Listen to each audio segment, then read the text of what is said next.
4 barrels firing at once, more than 50 rounds leaving the muzzle every single second.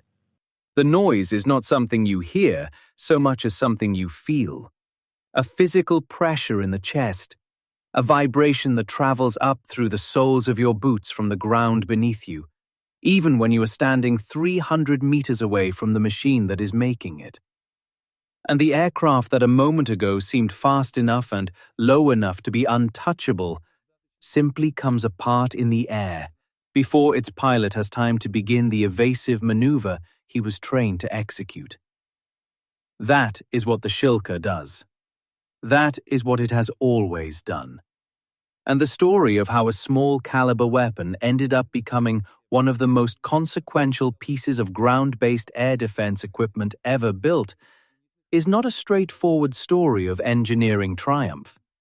It is a story of compromise, institutional stubbornness, an argument that was settled the wrong way, and a decision made under budget pressure that turned out, 60 years later, to have been exactly right, for reasons that nobody in the room could possibly have anticipated when the decision was made. To understand any of it, you have to go back to the late 1950s, when the Cold War was at its most genuinely dangerous, when both superpowers were building weapons they hoped never to use, and when a tactical problem was developing in the skies over Europe that the Soviet military establishment had not yet found an answer to. By the middle of that decade, the Soviet air defense network had become something that Western air planners genuinely feared. The surface-to-air missile systems that the Soviet Union had been developing since the late 1940s were, by the mid-1950s, capable and numerous. They could reach aircraft at altitudes and ranges that made the old assumptions about bomber survivability obsolete. The shoot-down of an American reconnaissance aircraft at high altitude in 1960 demonstrated in the most public and embarrassing way possible that the missile umbrella worked. NATO planners and their air forces looked at this problem and arrived at a logical tactical response. If the missiles cannot be defeated at high altitude, go low. The radar systems that guided Soviet surface-to-air missiles had a characteristic limitation that was well understood by Western electronic intelligence. At very low altitudes, close to the ground, the radar return from an aircraft became confused with the ground return, the clutter of reflections from terrain, trees, buildings, and surface features. A fast jet flying at treetop height, below 100 meters above the ground, was difficult or impossible for the guidance radars to track reliably. The missiles that so effectively controlled the upper airspace had a gap at the bottom, and NATO pilots were being trained intensively and methodically to exploit it. By the end of the 1950s, this was not a theoretical vulnerability. It was an operational reality. Exercises demonstrated that aircraft flying nap-of-the-earth profiles, following terrain contours, popping over ridgelines, threading through valleys, could penetrate defended areas that would have been suicidal to approach at any significant altitude. The Soviet missile systems that had revolutionized air defense in the previous decade were, at very low altitudes, essentially blind. The Soviet military looked at what it had available to fill this gap and found the answer unsatisfying. The primary mobile anti-aircraft gun system in service at the time was a reasonable weapon for its era that had been designed in a period when the jet age was young and aircraft speeds were still manageable. By the late 1950s, it was already obsolete in critical respects. Its rate of fire was limited, roughly 240 rounds per minute across its twin barrels, which sounds like a lot until you consider that a low-flying jet covers the entire effective engagement envelope in a matter of seconds. It had no onboard radar. The gunner aimed by eye, using optical sights, and manually estimated lead angles. Against a propeller-driven aircraft at modest speed, this was difficult. Against a subsonic jet at treetop height crossing at full throttle, it was barely better than hoping. The other option was the quadruple heavy machine gun, 4 large-caliber barrels firing simultaneously, which produced an impressive visual and acoustic effect, but lacked the range and the destructive payload per round to reliably bring down armored jets, even when hits were scored. You could pepper a ground attack aircraft with heavy machine gun rounds and watch it fly away to land at its base with holes in the airframe. That was not air defense. That was an annoyance. The gap was real, it was serious, and it was getting more serious every year as NATO refined its low-altitude attack doctrine. In 1957, the Soviet Army's leadership made a decision that would shape the next several decades of mechanized warfare. They would develop not one, but 2 entirely new self-propelled anti-aircraft systems simultaneously, designed to operate with the ground forces rather than as part of the fixed strategic air defense network, and specifically optimized to kill aircraft at the altitudes where the missiles could not reach. The 2 systems that emerged from this decision were, on the surface, aimed at complementary problems. The first, which would eventually become known as the Shilka, was designed for the motorized rifle regiments, the combined arms formations that formed the backbone of Soviet ground forces. It needed to be light enough to keep pace with those formations, capable enough to destroy the ground attack aircraft that would be trying to kill the tanks and infantry it was protecting, and deployable enough to actually be where it was needed when it was needed. The target altitude band for this system was the lowest layer. Aircraft flying below about 1,500 meters, the nap of the Earth threat that the missiles could not touch. The second system was larger, heavier, and aimed higher. It was designed for the tank divisions rather than the motorized rifle regiments, and its target band extended up to roughly 3,000 meters, the zone between where the small caliber system could reach and where the missile batteries took over. The idea, as articulated by the planners who commissioned both programs, was that the 2 systems together would create a seamless wall of defensive fire from the treetops up to the medium altitudes, with no gaps for an attacking aircraft to slip through. It was a sensible concept. It was also, as so often happens with sensible concepts when they collide with the realities of engineering and budget, not what actually happened.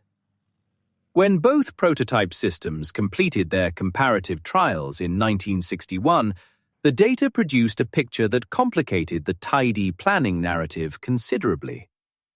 The lighter system, what would become the Shilka, weighed 19 tons fully loaded. It was compact, mobile, fast enough to keep pace with motorized formations on the move, and small enough to be transported by military cargo aircraft when rapid deployment was required. Against aircraft flying below 500 meters, it was demonstrably more effective than its heavier competitor. In the engagement envelope that actually mattered for the specific threat it had been designed to counter, it worked. The heavier competitor weighed 28 tons. It was not small. It was not particularly fast. It was, in the frank assessment of the evaluation teams, entirely unsuitable for service with the motorized rifle regiments, because it would constantly fall behind during road marches and could not be transported by air without specialized equipment. But against targets above 2,000 meters, a jet-powered fighter crossing at altitude, it was genuinely dangerous in a way that the lighter system simply could not match. At 2,000 meters, The heavier system could achieve a hit probability against a crossing target that represented a real threat to any pilot who wandered into its engagement zone. At the same altitude, the Shilka's smaller shells lost enough velocity and became difficult enough to aim that the hit probability dropped to something close to zero. The Evaluation Commission looked at these results and reached the obvious conclusion. Both systems did things the other could not. Both had a role. The sensible recommendation was to procure both, field both, and use each where its capabilities were best suited. In 1962, the Command Authority ignored this recommendation and chose only the Shilka. The logic behind this decision was not irrational, even if the outcome was uncomfortable. By 1962, the Soviet missile program had progressed to the point where a new generation of surface-to-air systems was either in service or approaching service that could reliably cover the medium and higher altitude bands. If missiles were going to handle everything above 1,000 meters or so, then a gun system that reached to 3,000 meters was solving a problem that rockets were already solving. The expensive duplication could be cut. The budget could be focused on the one system that filled the gap the missiles genuinely could not cover. The ultra-low zone, the nap of the Earth band, the place where the Shilka genuinely had no competition. It was a defensible choice. It was also one that the Soviet ground forces would quietly regret for years afterward. Because the heavier system that was cancelled had one quality the Shilka lacked entirely. It could hurt things on the ground.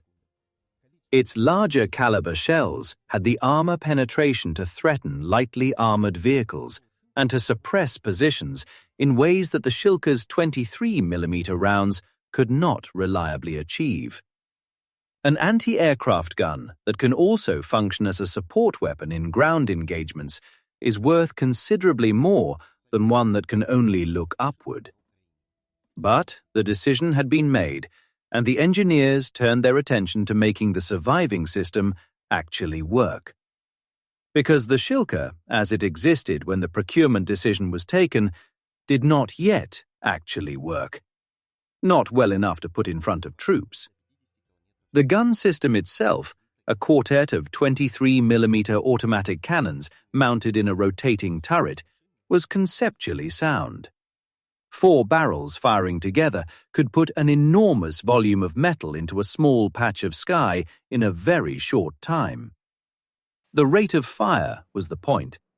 Individual rounds from a 23mm shell would not necessarily destroy a modern jet with a single hit, but the cumulative effect of dozens of rounds arriving in the same fraction of a second was a different matter entirely. The aircraft would fly through a wall of steel, and nothing flies through a wall of steel unharmed. The problem was that the system kept jamming. Specifically, the mechanism for extracting and ejecting spent cartridge cases, the brass casings that remain in the chamber after each round fires, was failing under the conditions of sustained automatic fire. At the rate the 4 barrels were consuming ammunition, the extraction system was producing spent cases faster than the ejection mechanism could clear them. Cases backed up. Cases jammed against each other. The automatic feed mechanism ground to a halt, and a weapon that was supposed to be putting 50 rounds per second into the sky went silent at exactly the moment it was most needed. This was not a minor problem. It was a fundamental one.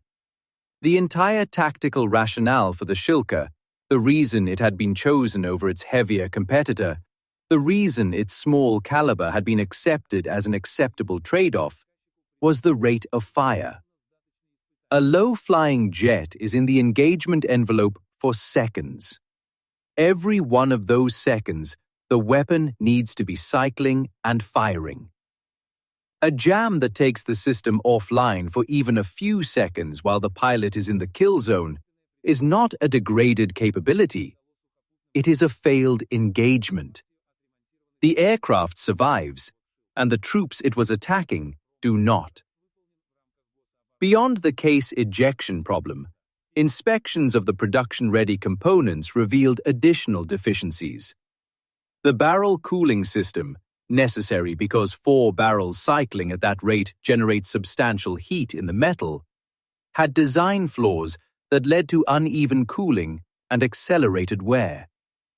The elevation drive mechanism, which raised and lowered the barrels to track a crossing target, had reliability issues that showed up under sustained use in field conditions. Each problem individually was solvable. All of them together meant that the weapon that had been formally accepted for service was not, in honest assessment, ready to be handed to soldiers. The engineering teams went back to work. The cartridge ejection system was redesigned from the ground up. New geometry, new timing, new spring rates, tested under sustained fire conditions until the jamming problem was eliminated. The cooling system was revised. The elevation drive was strengthened. And after approximately a year of this concentrated remediation effort, the system that emerged in 1964 was genuinely ready for series production and troop delivery. What arrived in the motorized rifle regiments was something that had no close equivalent anywhere else in the world. The chassis was a purpose-built, tracked vehicle, not a converted tank, not an armored personnel carrier adapted for a secondary role, but a platform designed specifically for this application. A 6-cylinder diesel in the rear drove the system at road speeds competitive with the formations it was meant to accompany.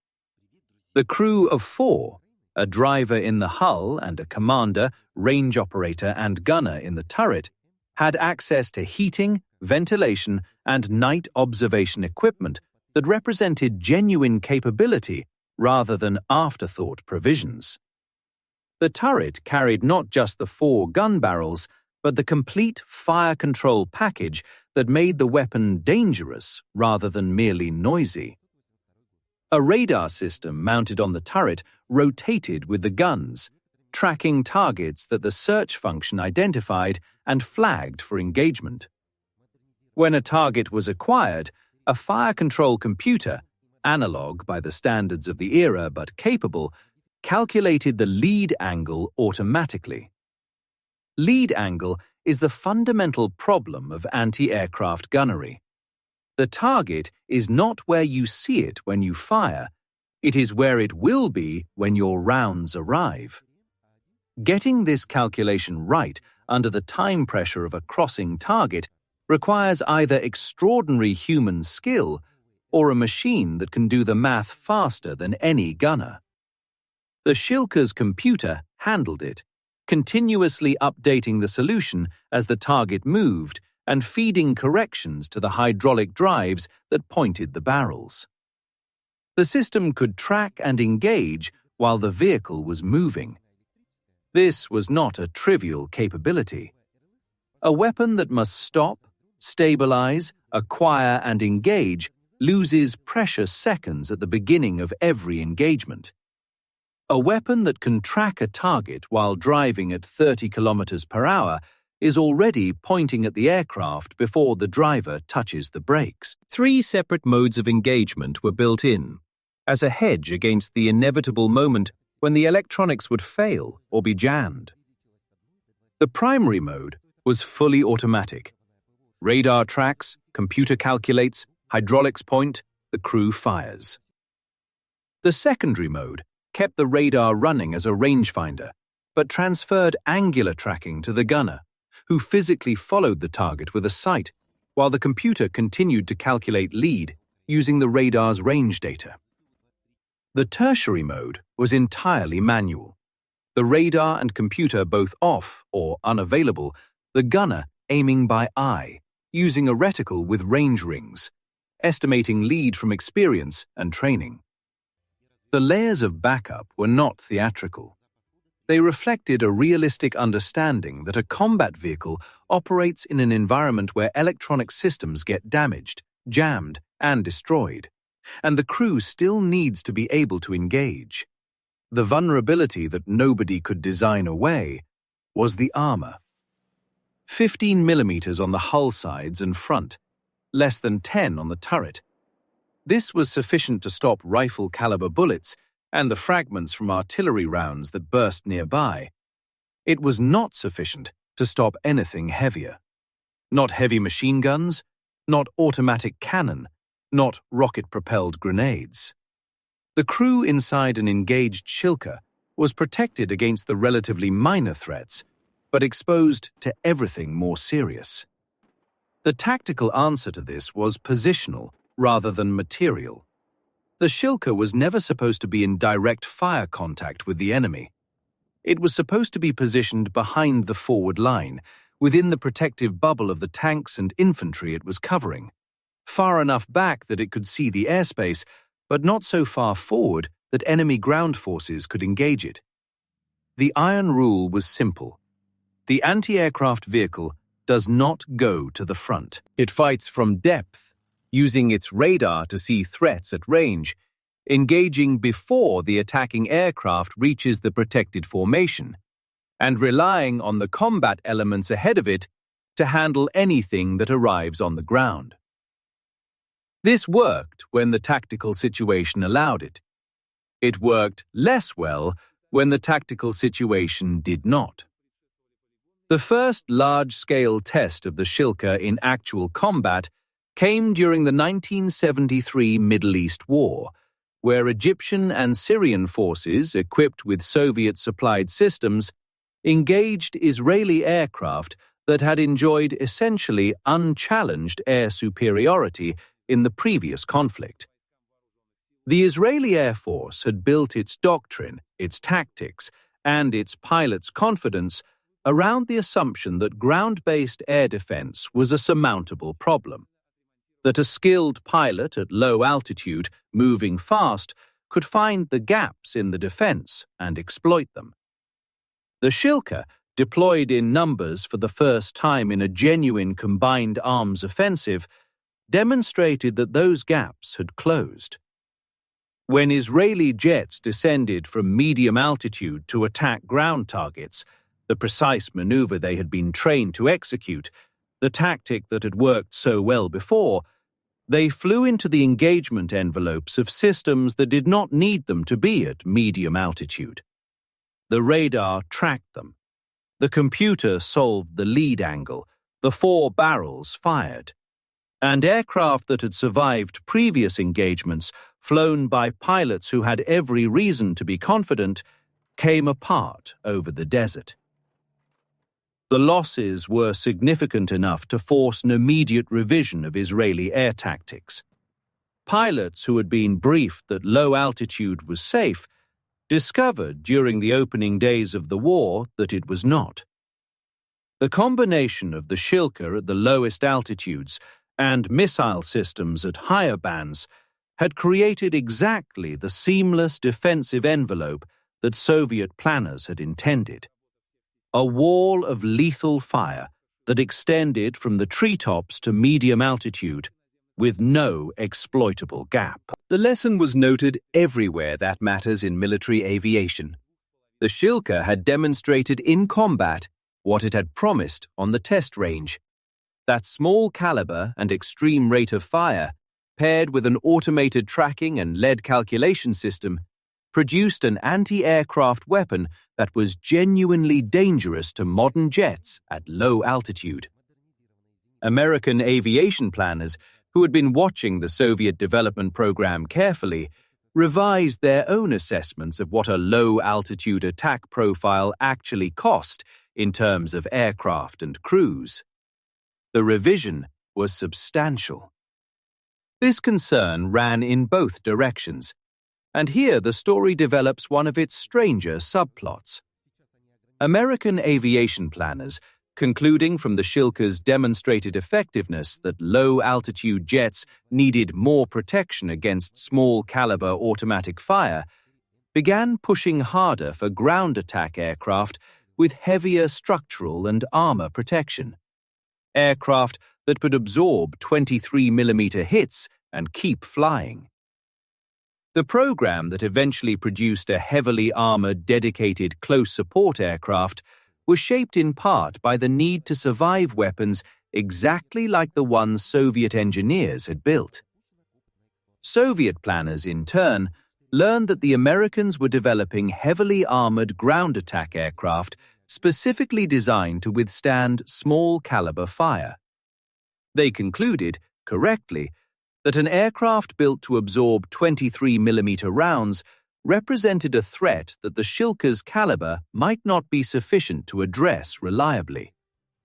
The gun that had been selected as the acceptable compromise in 1962 was, 20 years later, potentially becoming the inadequate compromise. Each side's response to the other's weapon was driving the other to develop something the first side's weapon couldn't handle. The Shilka sat at the center of this cycle, simultaneously the cause of one capability gap and the potential victim of another. The engineering teams that had been refining the system since its introduction continued their work through successive modifications. The first update, completed in the late 1960s, focused on reliability and crew ergonomics, the unglamorous but essential work of making the system easier to operate under field conditions and more likely to keep functioning when abused by the realities of military service. A commander's independent sight was added, giving the vehicle commander the ability to identify and classify targets on his own initiative, rather than waiting for the information to come up through the radar operator. In a weapons system where the entire engagement envelope might last 4 seconds, reducing the time from initial detection to trigger pull by even 1 second has measurable effects on outcomes. The second major revision, developed in the early 1970s, tackled what remained the system's most significant performance limitation. The hit probability figures that the original Shilka had demonstrated, somewhere between 5 and 25% against a crossing target, depending on range, crossing angle, and target speed, were not reassuring when examined carefully. A weapon that misses 3 out of 4 times is not a reliable air defense system. It is a deterrent, in the sense that pilots who know it is there will fly differently. But it is not the wall of guaranteed destruction that the tactical requirement called for. The fire control computer was substantially redesigned. The radar's tracking accuracy was improved. The power generation system, a turbine unit that supplied electricity to the entire electronics suite, had its service life extended, addressing a failure mode that had shown up in field use where the turbine wore out faster than expected and left crews with a radar system they could not power. An anti-aircraft gun without a working radar is not an anti-aircraft gun. It is 4 barrels and a crew with a problem. A further update in the mid-1970s addressed the barrel wear issue that sustained high-rate fire inevitably produces. The cooling system piping inside the gun mechanism was redesigned, using flexible rather than rigid connections, which proved more durable under the vibration of continuous firing. The practical result was that each barrel's service life before replacement was extended by nearly a third. For a system that expended ammunition at the rate the Shilka did, barrel longevity was not an abstract technical specification. It was a direct determinant of how long the system could sustain combat operations before requiring maintenance that could not be performed in the field. Then came Afghanistan, and the Shilka's story took a turn that none of its designers had anticipated or planned for. The Soviet intervention that began in 1979 was, from the perspective of air defense, a nearly problem-free environment. The forces opposing the Soviet military did not have aircraft. They had no jets to fly nap-of-the-earth profiles, no helicopters to engage from standoff, no aerial platforms of any kind that required the Shilka to do what it had been built for. From a pure air defense standpoint, bringing Shilkas to Afghanistan was like bringing submarine hunting equipment to a desert. But the crews brought them anyway, because tracked armored vehicles with 4 automatic cannons are useful things to have even when there are no aircraft. And what the Shilka crews discovered in the Mountain War was that their weapon was extraordinarily effective at a mission it had never been designed for. The fighters opposing Soviet forces were masters of the terrain. They moved through mountain passes and along ridgelines, fired from elevated positions onto roads and columns below, and disappeared into the rock and vegetation before a response could be organized. The weapon systems that were optimized for this kind of engagement, artillery, mortars, direct-fire heavy weapons, all shared a fundamental limitation in mountain warfare. Their maximum elevation angles were insufficient to engage targets directly above them on steep slopes. A howitzer can shoot a long way horizontally, but cannot point far enough upward to hit a position directly up the slope above it. The Shilka's barrels could elevate to 85 degrees, nearly vertical. The gun that had been built to shoot at the underside of low-flying aircraft could, by traversing the same range of motion against a mountainside, engage firing positions at angles that conventional weapons could not reach. 4 barrels cycling at 850 rounds per minute apiece did not merely suppress a position, they demolished it. Stone sangar walls built to stop rifle bullets and mortar fragments were not designed to absorb 23mm cannon fire. The vegetation that concealed a firing position on a mountain slope was stripped away in seconds, leaving the position, and everyone in it, exposed. The crews began removing equipment they no longer needed. The radar system, the component that made the Shilka a sophisticated air defense weapon rather than a simple gun vehicle, was heavy, took up space, and was completely useless in an environment with no aircraft. Taking it out freed weight and volume that could be used for additional ammunition. A system that carried 2,000 rounds in its anti-aircraft configuration could carry 3,000 in the Afghanistan configuration. The night vision equipment that replaced the radar allowed crews to engage positions on hillsides in the darkness, countering the tactic of conducting attacks at night to limit the response available to the Soviets. What emerged from this adaptation was, technically, no longer an anti-aircraft system. It was an armored fire support vehicle with very fast guns and a lot of ammunition. The soldiers who fought alongside the Shilkas in Afghanistan gave them a new name that reflected this new identity. The name that stuck through the rest of that war captured something that the original designers, focused on the threat of NATO jets, had not imagined. That the system's real legacy might be in a completely different role, in completely different terrain, against a completely different kind of threat. The final production modification, completed as the 1980s progressed, added the electronic identification system that allowed crews to instantly determine whether an aircraft in their radar picture was friendly or hostile, without the potentially fatal delays of radio communication and manual verification. It updated the fire control electronics to the standards of what was then current technology, and it made various other adjustments that reflected 2 decades of operational experience with a system that had, through that experience, demonstrated both its capabilities and its limits with complete clarity. In 1982, after roughly 18 years of continuous production, the manufacturing line stopped. The last Shilka had been built. More than 6,000 vehicles had been delivered to Soviet forces across the entire span of the Warsaw Pact, to aligned states throughout the developing world, to Egypt and Syria and Cuba and Vietnam, and a dozen other countries that had fought their wars with Soviet-supplied equipment.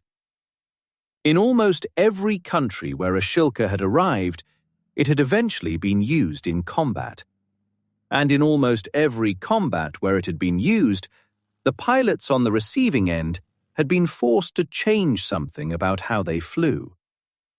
The system that was built in the 1960s seemed, by the 1980s and certainly by the 1990s, to have run its course. Modern aircraft were faster, flew with more sophisticated electronic countermeasures, and could detect and jam radar systems at ranges that made the Shilka's engagement envelope increasingly theoretical. The detection range of the onboard radar had always been modest, useful against a target that was already close, less useful against a threat that first appeared at long range. In rain or wet snow, radar performance degraded further. The aircraft of the next generation were not the aircraft the Shilka had been built to kill, and the gap between what the weapon could do and what the threat required was widening with each passing year. Replacement systems were in development and entering service, systems with longer reach, better sensors, and the ability to engage targets that would never come close enough to enter the Shilka's effective range. The old system would be withdrawn, relegated to reserve status, perhaps sold off to countries whose air threats were less sophisticated. The story seemed to be ending in the way that most military equipment stories end, not with a decisive final battle, but with a slow fade into obsolescence, replaced by something newer and more capable. And then the 21st century arrived, and with it, something that no one who had been involved in the Shilka's development in the 1950s and 1960s could possibly have foreseen. The proliferation of unmanned aerial vehicles, drones in the terminology that became universal, transformed the character of aerial threats in ways that inverted many of the assumptions built into modern air defense planning. Surface-to-air missile systems had been designed around the problem of fast jets and high-performance aircraft. They were optimized for speed, altitude, and radar cross-section parameters appropriate to those targets. A drone is not a fast jet. A drone is slow, often very slow. Some of the most tactically relevant ones travel at speeds that a World War I biplane could have matched. They fly low, they are small, their radar cross-section is minimal, and they are cheap, which means that the economic calculation of using an expensive guided missile to shoot one down is deeply unfavorable. The arithmetic is straightforward and damning. A surface-to-air missile capable of engaging a small drone costs many times more than the drone itself. Shooting down 100 drones with missiles costs more than buying 100 drones. An adversary who grasps this arithmetic can drain an air defense network of its expensive guided munitions by sending large numbers of cheap, unmanned systems, accepting the losses, and continuing to send more until the missile inventory runs low. Against small, slow, low-flying targets, a high rate of fire from an automatic cannon is not just competitive with a guided missile. In many scenarios, it is superior. The round costs almost nothing. It does not require a sophisticated seeker head, a rocket motor, or a command link. It requires only that the barrel be pointed in approximately the right direction and the trigger pulled. A Shilka firing at a drone is not a misuse of capability. It is an almost perfectly matched application. The same fundamental characteristics that made it dangerous to low-flying jets in 1973 make it dangerous to low-flying unmanned systems 60 years later. The decision that was made in 1962 to accept the smaller caliber, to prioritize rate of fire, to build a weapon optimized for filling a volume of sky with metal rather than for delivering a single heavy round with precision, turned out to describe, with remarkable accuracy, the requirements of an anti-drone weapon in the 2020s.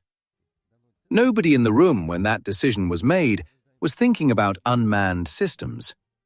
The technology to build operationally relevant drones in the quantities now available did not exist. The tactical concept of drone swarms as a primary offensive tool had not been articulated. The decision was made for reasons that were entirely about manned aircraft at low altitude. The result of the decision, 6 decades later, is that a weapon designed for one threat is effective against a completely different threat that emerged long after the weapon's designers had retired. There is no particular wisdom to attribute here. It is a coincidence of physics and economics, not a case of prescient planning. But the coincidence is real, and its consequences are being felt on battlefields today. The Shilka remains in active service in Russia and in a significant number of other countries. Against the most capable modern aircraft, with their speed and their electronic warfare suites and their ability to engage from beyond visual range, it offers limited utility. The radar cannot see far enough, the engagement envelope is too small, and the aircraft that serious air forces now fly would simply never come close enough to be threatened.